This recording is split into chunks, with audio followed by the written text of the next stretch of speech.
to announce the induction of the great Ed Ward into the Dickinson College Sports Hall.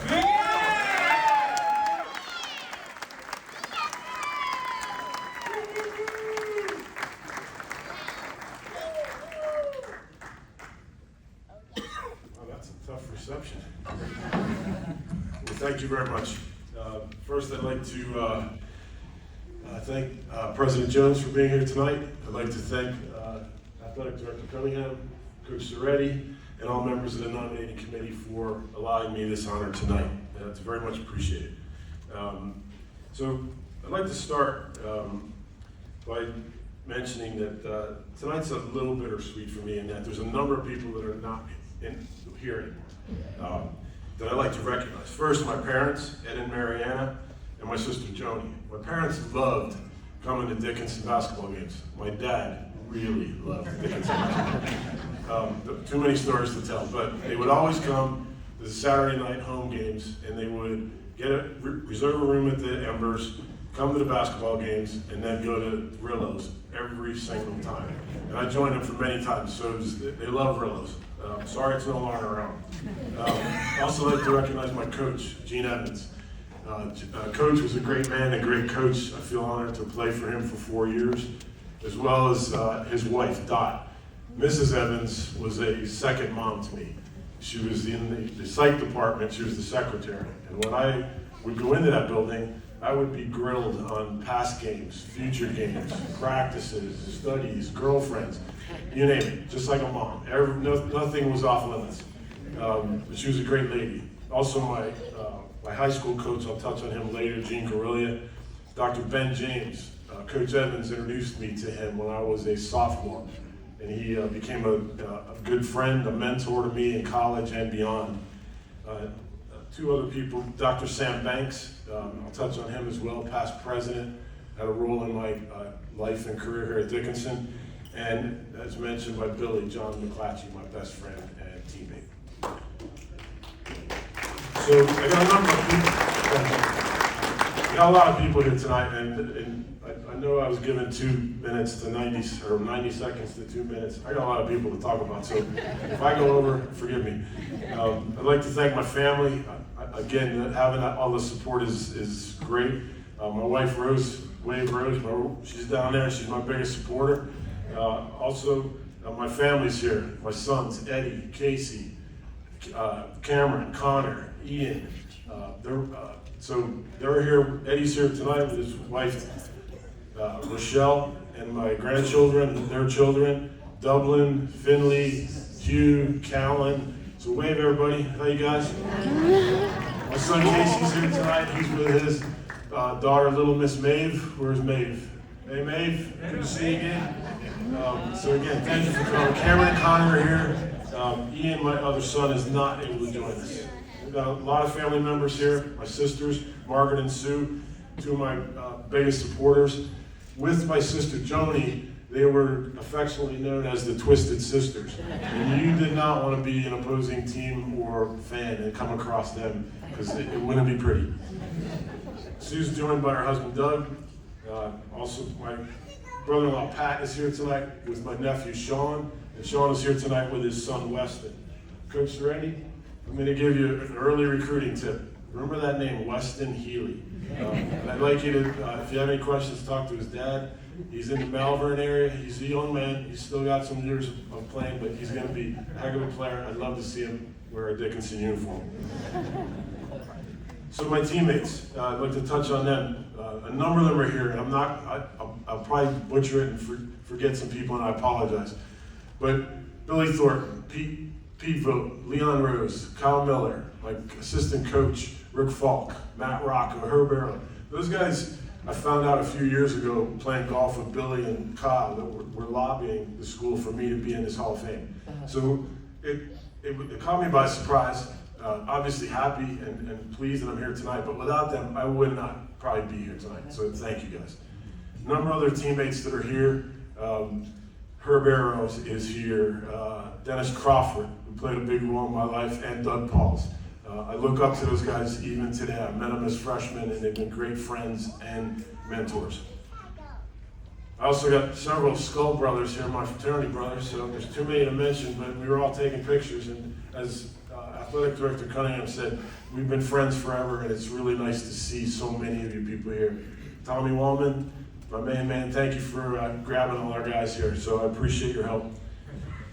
Keep it moving. So a few months ago, I participated in a podcast that is called Please Allow Me to Introduce Myself. I'm not sure if you've heard of it or seen it. It was started by two former players, Mark Copeland and Bram Ziegler. I've encouraged the college to recognize those two because they do a lot to support men's and women's basketball for Dickinson and also in their fundraising efforts. But the podcast was kind of a Q&A, if you will, of who you are, where you're from, when did you play, what was your career like. So I spent time with them, and I really thought about my career. And I thought of two stories that were shared on that podcast, so if you heard it, I apologize, I'll go fast. But I also wanted to add a third about Dr. Banks. So the first story involved, I was a sophomore in high school. I was going into my sophomore year. I was a second string center at a little tiny school. I was playing basketball in my backyard in a 2-on-2 game, a court that my dad built. And there was a party next door. And a gentleman came across from the party, left the party, and was watching us play. This guy was probably about 6'9" and about 280 pounds. So he was intimidating, to say the least. He said to me when we were done, he goes, "I'd like to talk to your father." And I brought him in. My dad came out and said, "Eddie, come out in here. I want to introduce you to somebody." That gentleman, his name was Gene Guerrilla. He was the coach of Pittston Area High School. He said to me, he goes, "I see some potential in you, and I'd like to be able to develop that. I'd like you to consider changing schools and coming to play for me," which the decision was eventually made, and that's what I did. He spent a lot of one-on-one time with me. He developed the skills that I didn't even know I had. But without him, I'm probably not here tonight. And as a side note, Coach Guerrilla also was a member of the Boston Celtics. He played for 4 years with the likes of Tom Heinsohn, Bill Russell, coached by Red Auerbach. They won 4 titles. So he knew basketball. But just the fluke nature of that event, it was like he showed up, he noticed me, and my skill set really developed. The second story involved my senior year of high school playing against Billy's team, Billy Thornton. We were in opposing teams, and we needed to win. We didn't, but I had a decent game. After the game, somebody said there's a coach from Dickinson College that wanted to introduce himself. First, I'm from Northeast Pennsylvania, which, we're in the Wilkes-Barre-Scranton area, but honestly, I didn't even know where Dickinson was. I was like, "Dickinson? Where's that?" But I was pretty bummed that we lost, and I just literally said, "I really don't want to talk to anybody."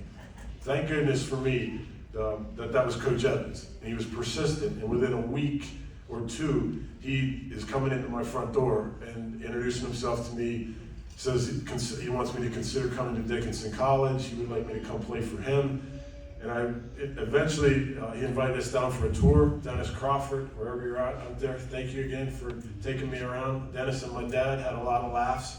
I was pretty quiet, so they really got along well. But anyway, wound up, again, coming to Dickinson College. But again, Coach Evans was actually there at that game recruiting Billy Thornton. He wasn't there to see me. So if he's not there that night, again, I'm probably not standing here tonight talking about this honor. The last story has to do with Dr. Banks. So in my sophomore year of college, my dad unfortunately lost his job. And it was discussed that I should probably consider coming home to the Scranton area and go to a local school, save on room and board, possibly tuition. So I met with the coach at King's College. I knew some of the players. He asked me about coming there. I told him I really, really didn't want to leave Dickinson College. He said I was welcome to come there. And this was before any NIL money. He even promised me this sweet pair of sneakers. I didn't get them. That was pretty cool at the time. So anyway, I went back to Dickinson and got a knock on my door. I was in Morgan Hall, and they said, your dad's on the phone. Remember, this is way back before cell phones. There was no cell phones. So again, I'm pretty lucky I was on the floor that day. But anyway, my dad goes, "I just got a call from a Dr. Sam Banks, and he said he's aware of our situation, and he said, your son's not going anywhere. We'll work this out." And they did. and I got to stay for 4 years, 4 of the best years of my life. So those three stories kind of different, but from a skill set, it helped me get better so I could play in college. 2, it got me to college with Coach Evans, and it kept me at Dickinson College with the efforts of Sam Banks. So I wanted to share them briefly with you tonight. I'm very fortunate those events happened. Lastly, I'd like to touch on our teams. As Billy said, we had a great 4-year run, and I played with a lot of good players. Billy, Dave Freisinger, Pete Vogt, Kyle Miller, Dennis, Doug, Mike Heel, Mike Dinger, Matt Rocco. There's so many of the year. Ted Kirkpatrick, I definitely want to forget him. But again, we won 3 conference titles, or 3 division titles, 1 conference title, and got in the NCAA's twice. Our records against some of our common rivals, Gettysburg College took the brunt of the abuse. That we were 11-0 in 4 years against Gettysburg. Sorry, Spider.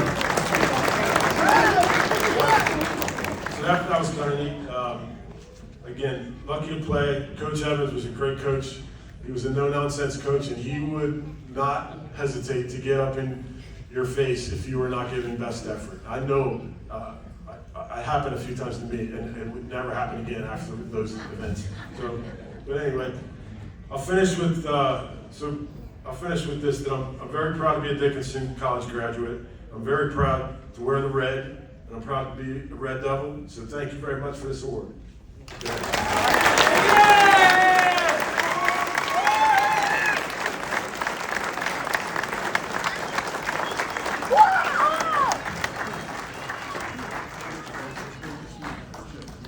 Lobbying was not needed for your honor. You were quite accomplished career, and to think about it, this was prior to the 3-point, so really, really a great accomplishment. Next, we have Charlie.